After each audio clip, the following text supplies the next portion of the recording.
పేద రైతులు పండించిన పంటకు 1960 రూపాయల కనీస మద్దతు ధర రాలేదు. కానీ ఫామ్ హౌస్ లో పండించిన వడ్లకు 4250 రూపాయలకు క్వింటాల్ లాగా వాళ్ళు అమ్మిన రాలేదా?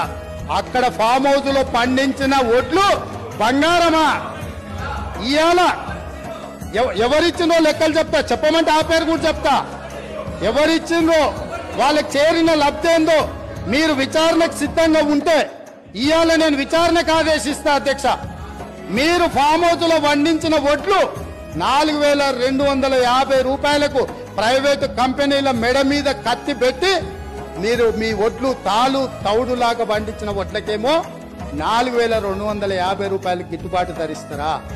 ఇవాళ నా తెలంగాణ రైతాంగం కష్టపడి పండించిన పంటకు 1400-1500 రూపాయలు ఇస్తారా?